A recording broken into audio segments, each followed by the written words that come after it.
The work is a composition of circles. There is a big circle occupying almost the entire picture plane. The big circle is made up of a succession of circles or rings in gradated mauve hue. Each ring is defined by darker fuzzy outline, designating the very center of this large circular mauve composition is a fiery red-orange circle enclosing a sketchy pink twirled line akin to a spiral. Further defining the immediacy of the large circle of mauve is the aura of light bluish tone that surrounds it and features a ball of violet hue, which then fuses with the deeper purplish hue, forming the upper corners of the picture plane. It is only then that the viewer is made aware that the entire composition is formatted on a rectangular picture plane.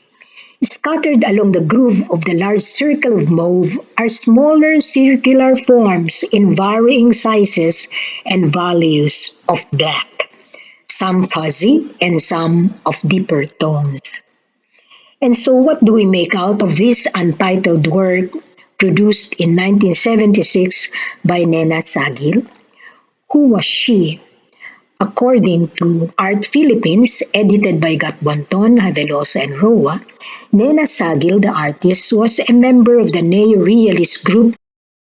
Most of these artists from the 1950s to the 1960s went to Europe and the Americas to study under embassy scholarships or foundation sponsorships.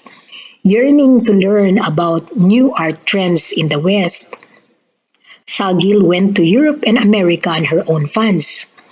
As related in the book Art Philippines, 𝘕𝘢𝘪𝘭𝘪𝘭𝘪, the principal patron of the neo-realists, established the Philippine Art Gallery, or PAG, in Ermita.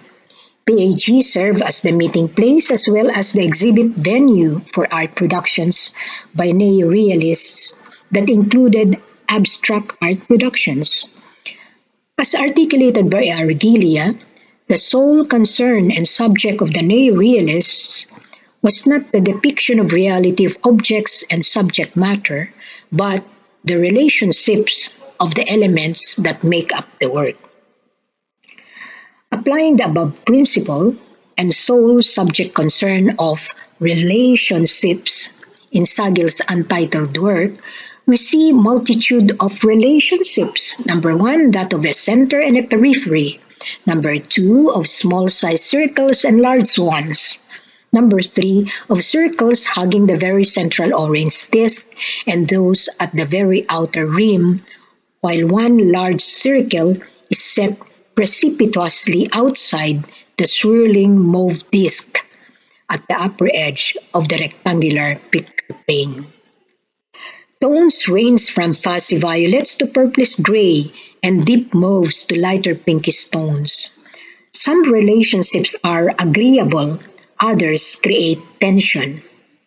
As a whole, all the above elements are signifiers of 1. Of time, time in motion, in incessant movement. 2. Of power that is non-static but constantly changing. And 3. Of position that can be variable, near the orange bright center or at the edge, or outside of the big circle. Signified in its entirety as realities in society, particularly apparent in societies where there are social classes, where relations are exploitative and oppressive, such as the feudal relations of landlords and the peasantry, or the relations between capitalist bureaucrats and the workers, and relations in the world capitalist system where there are the powerful countries and the multinational companies dictating and directing the lives, an entire system of seemingly independent countries but in actuality are simply pawns, markets, and sources of raw labor and materials for their industries. Similarly, such imagery of patron-client relationship is what the country name 𝘗𝘩𝘪𝘭𝘪𝘶 signifies. Written in kanji or Chinese characters, the two kanji characters translate to center of the universe, referring to the power wielded by the emperors from the Tang to the Qing over tributary states, particularly those immediately around it. Such unequal relations were disrupted and even turned around during the invasion and rule by the Japanese imperial forces and by European imperialists until the 1940s. Just as what is depicted in the work by Saguil, time, power, and position are fluid and in constant change, as these are constant movements and struggles amongst contending forces. In the traditional arts, such as in textiles, the work by Saguil brings to my mind the 𝘕𝘂𝘂, which is of similar concept, a swirling force in incessant movement. The 𝘕𝘂𝘂 design is composed of squares and rectangles of gradated sizes and in positive and negative hues, such as positive red and black and negative white, positive blue and black and negative white, or positive green and black and negative white. The imagery depicted is a whirlwind or whirlpool in perpetual motion with its centrifugal force at the very deep center. Except for the completely symmetrical composition in the 𝘕𝘂𝘂, the imagery of a centrifugal force swirling incessantly strongly echo Saguil's work. In terms of relationship of elements, Saguil's work also recalls the large woven square cloths, the 𝘕𝘰𝘊𝘵 of the Tausug and the 𝘉𝑝𝑢tangan of the Yakan. Composed of geometric forms of bright colors, both the 𝘕𝘰𝘊𝘵 and the 𝘉𝑝𝑢tangan depict a center or a large central motif from which radiate smaller motifs of diamond forms or rectangles within square formats. For the 𝘕𝘰𝘊𝘵, the central motif is a representation of the Bud, or high mountain, where the gods reside and therefore sacred. Highly geometricized forms representing the natural environment, such as the surrounding waters, fishes, and the seaweeds, and the land vegetation of plants and flowers, plus the surrounding space represented by birds and butterflies, are laid out in interesting composition and gradated sizes. Those near the periphery are the smaller ones. All the design forms contained within the design units of squares and rectangles are contiguous to one another, at once radiating from the central axis and at the next moment grouping towards the center. Similarly, Saguil's composition depicting a center and a periphery also shows affinity to the mandala, the painted, illustrated diagram and silk of the diamond world and the womb world in esoteric Buddhism. These are more particularly seen in the mandala of the womb world, which illustrates the concept of relationships in a material world.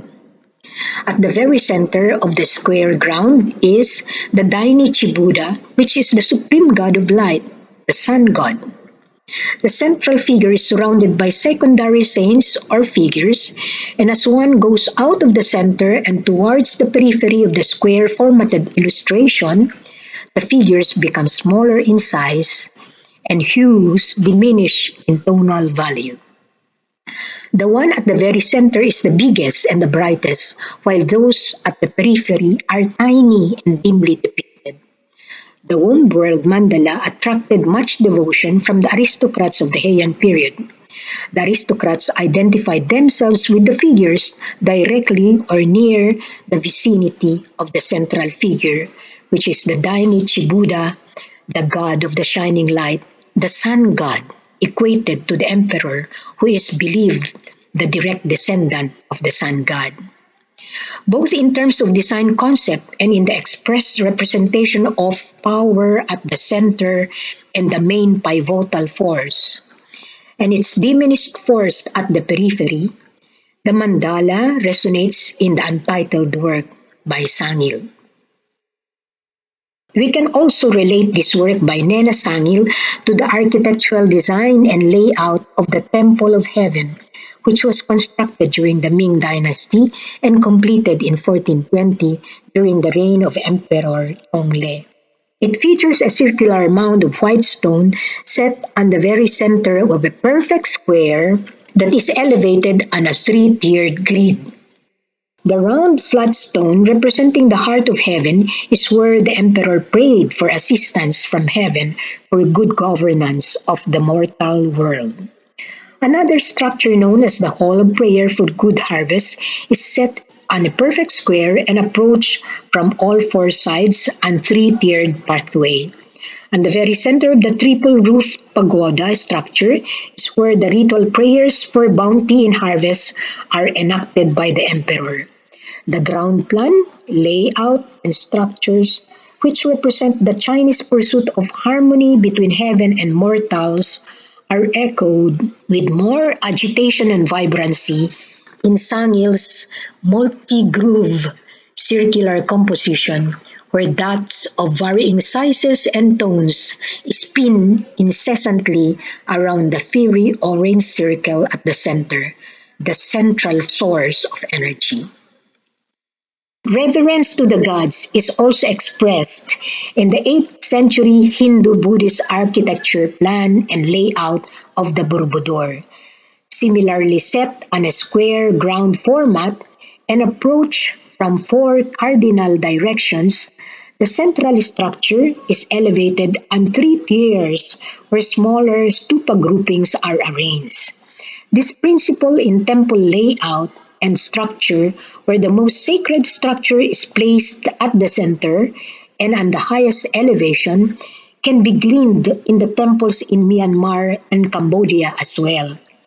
Hierarchy and centrality of the most sacred or emanating the brightest light or energy are the principles echoed by the temple structures and layout as very clearly expressed in Saguil's artwork.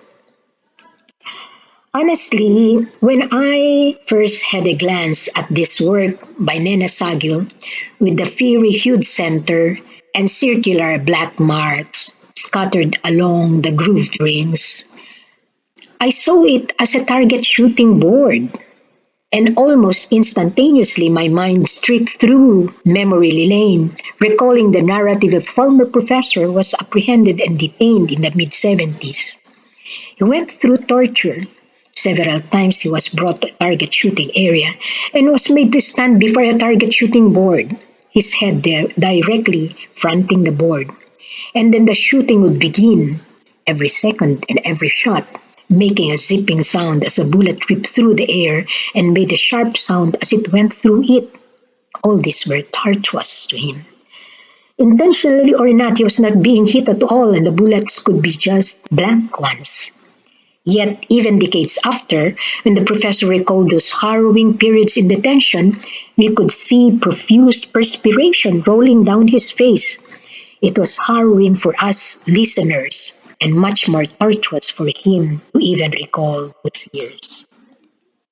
In a lighter, brighter thought, Saguil's work brings to mind The Dance by Henry Matisse, 1909 to 1910, although in more muted tonal values. The circular composition and the sprightly figures in the dance echoed the swirling circle and reddish mauve tones in Saguil's work. Indeed, this work by Nena Saguil can signify a wide, deep horizon of meanings, with the viewer's thoughts having a dialogic interaction with the piece. And finally, this work by Nena Saguil has reference to the solar system. Yes, it is so, with the sun at the very center in fiery orange hue, surrounded by planets or stars, depicted in various sizes and tonal value, and follow a certain grid or pathway.